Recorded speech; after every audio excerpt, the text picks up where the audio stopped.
महाराष्ट्रातील शिवसेनेच्या नाव आणि धनुष्यबाण चिन्हावरून उद्धव ठाकरे आणि एकनाथ शिंदे गटात सुरू असलेल्या कायदेशीर लढाईवर आज सर्वोच्च न्यायालयात महत्त्वाची सुनावणी झाली। उद्धव ठाकरे गटाच्या वतीने ज्येष्ठ वकील कपिल सिब्बल यांनी युक्तिवाद करताना केवळ आमदारांच्या फुटीला संपूर्ण राजकीय पक्षातील फूट मानता येणार नाही असा महत्त्वाचा मुद्दा मांडला। निवडणूक आयोगाने शिंदे गटाला खरी शिवसेना मानून पक्षाचं नाव आणि धनुष्यबाण चिन्ह दिल्याच्या निर्णयावरही सिब्बल यांनी प्रश्न उपस्थित केले। पक्षाची संघटनात्मक रचना, पक्षाची घटना आणि अंतर्गत प्रक्रिया यांचा विचार न करता केवळ आमदारांची संख्या महत्त्वाची मानणे योग्य नाही असा युक्तिवाद त्यांनी केला। सुनावणी दरम्यान सर्वोच्च न्यायालयाने विधिमंडळ पक्षातील फूट आणि राजकीय पक्षातील फूट यातील संबंधाबाबत महत्त्वाचे प्रश्न उपस्थित केले। या प्रकरणावर अद्याप अंतिम निर्णय झालेला नसून निवडणूक आयोगाचे अधिकार आणि शिवसेनेच्या संघटनात्मक रचनेबाबत सुनावणी सुरू आहे। याची पुढील सुनावणी मंगळवारी होणार आहे।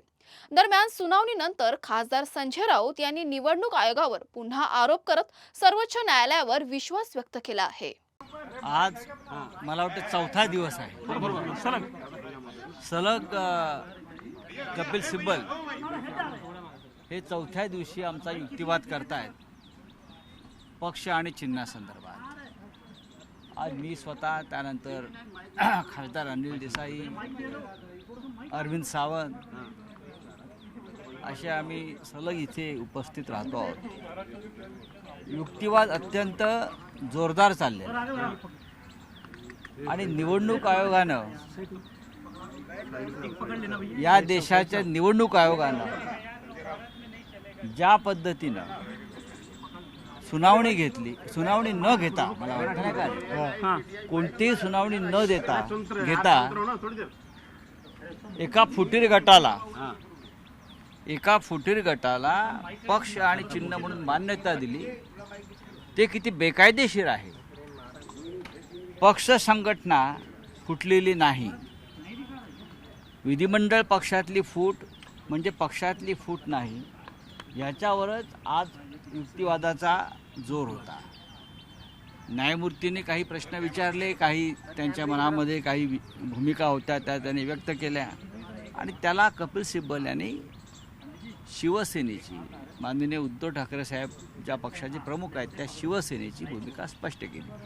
मुळात आमचा युक्तिवाद असा आहे की ज्या तारखेला पक्षामध्ये म्हणजे लेजिस्लेटिव्ह पार्टीमध्ये फूट पडली तो दिवस अत्यंत महत्त्वाचा आहे। त्या दिवशी पक्षामध्ये फूट नव्हती, फूट फक्त विधिमंडळ पक्षामध्ये होती आणि तेवढीच फूट मान्य केली पाहिजे।